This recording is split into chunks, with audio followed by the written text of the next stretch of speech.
Hello વિદ્યાર્થી મિત્રો, આજે આપણે ધોરણ 7 વિકાસ મૂલ્યાંકન અસાઇનમેન્ટ વિષય વિજ્ઞાનમાં પ્રશ્ન ત્રીજાનું સોલ્યુશન લઈશું। આમાં શું કહે છે, નીચેના પ્રયોગોનું આકૃતિ દોરીને વર્ણન કરો।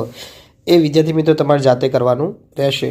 બ લઈશું, એમાં શું કહે છે, વૈજ્ઞાનિક કારણો આપી સમજાવો। એમાં પ્રકરણ 7 અને 8 છે। એમાં પહેલામાં શું કહે છે, રુધિરમાંના શ્વેતકણો આપણા શરીરમાંના સૂક્ષ્મ સૈનિકો છે।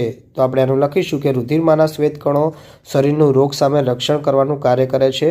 શરીરમાં દાખલ થયેલા રોગોના જંતુઓનો શ્વેતકણો સામે સામનો કરે છે અને રોગના જંતુઓનો નાશ કરી શરીરમાં રોગ થતો અટકાવે છે। આમ શ્વેતકણો રોગના જંતુઓ સામે લડવાનો સૈનિક જેવું કાર્ય કરતા હોવાથી અને તેમનું કદ સૂક્ષ્મ હોવાથી તેમને શરીરમાંના સૂક્ષ્મ સૈનિકો કહે છે। બીજો લઈશું, શરીરના કોઈ ભાગ પર ઘા પડતા તેમાંથી વહેતું રુધિર થોડી વારમાં બંધ થઈ જાય છે। તેનો જવાબ લખીશું કે શરીરમાં કોઈ ભાગ પર ઘા પડતા તેમાંથી રુધિર વહેવા લાગે છે। રુધિર હવાના સંપર્કમાં આવતા ગંઠાઈ જવાની કુદરતી પ્રક્રિયા શરૂ થાય છે। આ પ્રક્રિયા થવા માટે રુધિરરસનું ખાસ પ્રોટીન અને ત્રાક કણો અગત્યનો ભાગ ભજવે છે। આથી ઘા પર ટાંકણાનો તાર જામે છે। પછી કે છે આમ રુધિર ગંઠાઈ જવાના ગુણને લીધે ઘામાંથી વહેતું રુધિર થોડી વારમાં બંધ થઈ જાય છે। ત્રીજો લઈશું, આમાં કહે છે ઉનાળામાં આપણને પરસેવો વળે છે। તેનો જવાબ આવશે, ઉનાળામાં ગરમ વાતાવરણ હોય છે। ઉનાળાની ગરમીમાં પણ આપણા શરીરનું તાપમાન 37°C જળવાઈ રહેવું જરૂરી છે। ઉનાળામાં બહારની ગરમીને લીધે શરીર ગરમ થાય છે। આથી શરીરને ઠંડુ બનાવી શરીરનું તાપમાન જાળવી રાખવું જરૂરી બને છે। પરસેવાનું બાષ્પીભવન થવાથી ઠંડક ઉત્પન્ન થાય છે। આથી શરીર ઠંડુ પડી શરીરનું તાપમાન જળવાઈ રહે છે। તેથી ઉનાળામાં પરસેવો વળે છે। ચોથો લઈશું કે કેટલાક પુષ્પો રંગીન અને સુગંધીદાર હોય છે। તેનો જવાબ આવશે, રંગીન અને સુગંધીદાર પુષ્પો કીટકોને આકર્ષે છે। કીટકો આવા પુષ્પો પર બેસે ત્યારે પરાગરજ તેમના શરીરને ચોંટે છે। કીટકો બીજા પુષ્પ પર બેસે છે ત્યારે શરીરને ચોંટેલી પરાગરજ બીજી પુષ્પના પરાગાસન પર પડે છે। આમ કીટકો દ્વારા પરાગનયન થઈ શકે તે માટે કેટલાક પુષ્પો રંગીન અને સુગંધીદાર હોય છે। પાંચમો લઈશું, એમાં કહે છે કેટલાક બીજને પાંખ જેવો ભાગ હોય છે। તેનો જવાબ આવશે, બીજને પાંખ જેવો ભાગ હોય તો પવન આવતા આ પાંખ જેવા ભાગની મદદથી બીજ હવામાં ઉડે છે। બીજ હવામાં ઉડી તે પોતાના ઉત્પત્તિ સ્થાનથી દૂર જઈ પડે છે। આ દૂરના સ્થળે અનુકૂળ સંજોગો મળતા બીજમાંથી નવો છોડ ઉગે છે। આમ થવાથી એક જ જાતની વનસ્પતિ નજીક ઉગવાને બદલે બધા સ્થળે ફેલાવો થાય છે। પરિણામે સૂર્યપ્રકાશ, પાણી અને પોષક દ્રવ્યોની સ્પર્ધા અટકે છે। છઠ્ઠો લઈશું કે પવન દ્વારા પરાગનયન થતું હોય તેવા પુષ્પોમાં પરાગરજ હલકી અને પુષ્કળ સંખ્યામાં ઉત્પન્ન થાય છે। તેનો જવાબ આવશે, પવન દ્વારા થતા પરાગનયનમાં પુષ્પોની પરાગરજ હવામાં ઉડી શકે તે માટે હલકી હોવી જરૂરી છે। બીજો, વળી પવન દ્વારા ઉડેલી બધી જ પરાગરજ પરાગાસન પર પડે તેમ બને નહીં। આમાં ઘણી બધી પરાગરજ નકામી જાય। આ કારણે પવન દ્વારા પરાગનયન સફળતાપૂર્વક થાય તે માટે પુષ્પોની પરાગરજ હલકી અને પુષ્કળ સંખ્યામાં ઉત્પન્ન થાય છે। સાતમો લઈશું, આમાં શું કહે છે, બીજનો ફેલાવો થવો જરૂરી છે। તેમાં જવાબમાં આવશે, બીજ વિકિરણથી વનસ્પતિમાં બીજ અલગ જગ્યાએ પડે છે। આથી વધુ ગીચતા થતી અટકે છે। કે બીજના ફેલાવાથી અલગ જગ્યાએ વનસ્પતિ ઉગે છે, તેથી તેમનામાં સૂર્યપ્રકાશ, પાણી અને પોષક દ્રવ્યો મેળવવાની સ્પર્ધા અટકે છે। કહે છે બીજના ફેલાવાથી એક જ પ્રકારની વનસ્પતિને નવી વસાહતમાં બહોળો ફેલાવો કરવાની તક મળે છે। પ્રકરણ 10 અને 11 લઈશું, એમાં પહેલા પ્રશ્નમાં શું કહે છે, ઘરના વિદ્યુત પરિપથમાં ફ્યુઝ રાખવામાં આવે છે। તેનો જવાબ આવશે, ઘરમાં આપવામાં આવતા વિદ્યુત પ્રવાહની પ્રબળતા કોઈક વાર વધી જવાની સંભાવના રહેલી છે। આથી વિદ્યુતના સાધનોને નુકસાન થાય છે। કહે છે વિદ્યુત પરિપથમાં ફ્યુઝ રાખવાથી વિદ્યુત પ્રવાહની પ્રબળતા વધારે હોય ત્યારે ફ્યુઝનો તાર પીગળી જાય છે। આથી તેમજ તરત જ વિદ્યુત પરિપથ ખુલ્લો બને છે। પરિણામે ઘરમાં વિદ્યુત પ્રવાહ આવતો બંધ થઈ જાય છે અને વિદ્યુતના સાધનોને તેમજ વિદ્યુત પરિપથને થતું નુકસાન અટકાવે છે। આથી વિદ્યુત પરિપથમાં ફ્યુઝ રાખવામાં આવે છે। બીજો લઈશું, વિદ્યુત ઇસ્ત્રીમાં નિક્રોમના તારનું ગૂંચળું વપરાય છે। તેનો જવાબ આવશે, નિક્રોમના તારનો વિદ્યુત અવરોધ વધારે છે।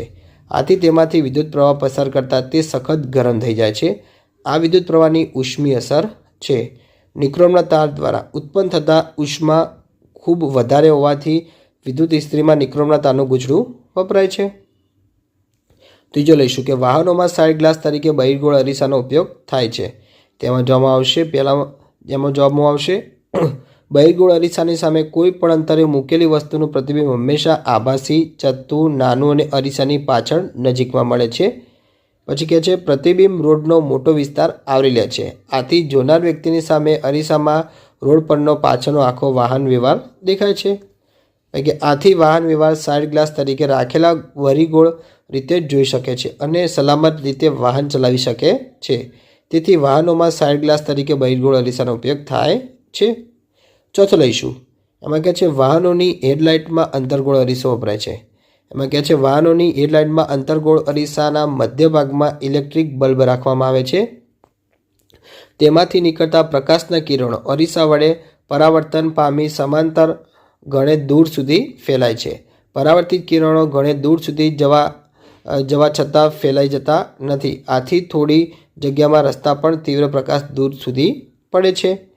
કે આને લીધે વાહન ચલાવનારને રાત્રિના અંધારામાં પણ રસ્તા પર દૂર સુધી સ્પષ્ટ દેખાય છે. તેથી વાહનોની હેડલાઇટમાં અંતર્ગોળ અરીસો વપરાય છે. પ્રકરણ 10 અને 13 લઈશું. એમાં શું કહે છે પહેલામાં જંગલો જમીનનું ધોવાણ અટકાવે છે. તેનો જવાબ આવશે જંગલોમાં ગીચ વૃક્ષો હોય છે. વૃક્ષોના મૂળ જમીનને જકડી રાખે છે. આથી પવન કે વરસાદના પાણીથી જમીનના કણો છૂટા પડી પ્રવાહ સાથે જતા રહેતા નથી. વળી જંગલોના વૃક્ષોને લીધે વરસાદ વૃક્ષો પર પણ પડે છે. તેથી નીચેના સ્તૂપ અને છોડ પર પડે છે. આમ વૃક્ષોને લીધે વરસાદ જમીન પર પડતો નથી. તેથી જંગલો જમીનનું ધોવાણ અટકાવે છે. બીજો લઈશું કે જંગલો એ લીલા ફેફસા છે. તેનો જવાબમાં આવશે જંગલોમાં ગીચ વૃક્ષો હોય છે. વૃક્ષોના મૂળ જમીને જકડી રાખે છે. જંગલોમાં લીલા વૃક્ષોની સંખ્યા વધુ છે. લીલા વૃક્ષો દિવસે પ્રકાશ સંશ્લેષણની પ્રક્રિયામાં વાતાવરણમાંનો કાર્બન ડાયોક્સાઇડ વાયુ લઈ પોતાનો ખોરાક બનાવે છે અને ઓક્સિજન વાયુ મુક્ત કરે છે. પ્રાણીઓ શ્વસનમાં આ ઓક્સિજન લે છે જે ફેફસામાં રુધિરના શુદ્ધિકરણમાં ઉપયોગી બને છે. આમ જંગલો હવાને શુદ્ધ રાખવામાં અગત્યના હોવાથી જંગલો એ લીલા ફેફસા છે. ત્રીજો લઈશું કે જાહેર જગ્યાઓ પર સ્વચ્છતા જાળવવી જરૂરી છે. તેનો જવાબ આવશે જાહેર જગ્યાઓ જેવી કે મેળા, રેલવે સ્ટેશન, બસ સ્ટોપ, હવાઈ મથકો, હોસ્પિટલો વગેરે વ્યસ્ત રહેતા સ્થળો છે. ત્યાં હજારો લોકો આવતા જતા હોય છે. તેની વિશાળ માત્રામાં કચરો ઉત્પન્ન થાય છે. તેનો નિકાલ વ્યવસ્થિત રીતે સમયાંતરે થવો જરૂરી છે. જો આમ ન થાય તો રોગચાળો ફેલાઈ શકે છે. આપણામાંથી બધા જાહેર સ્થળો પર સ્વચ્છતા જાળવવા માટે મહત્ત્વનો ફાળો આપી શકે છે. તેવા સ્થળોએ આપણે કચરો કચરાપેટીમાં જ ફેંકવો જોઈએ. ચોથો લઈશું. ચોથામાં ક્યાં છે તેલ અને ચરબીયુક્ત પદાર્થો ગટરમાં ન છોડવા જોઈએ.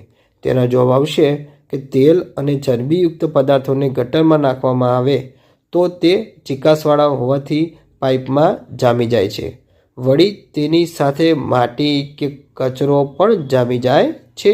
આથી ગટરમાં પાણી વહેવામાં રૂકાવટ પેદા કરે છે. આને પરિણામે ગટરો બ્લોક થઈ જાય છે. પરિણામે ગટરનું પાણી ઉભરાય છે. આથી તેલ અને ચરબીયુક્ત પદાર્થો ગટરમાં છોડવા જોઈએ નહીં. વિદ્યાર્થી મિત્રો, તમને મારો વિડીયો ગમ્યો હોય તો ચેનલને લાઇક, શેર અને સબસ્ક્રાઈબ કરવાનું ભૂલતા નહીં.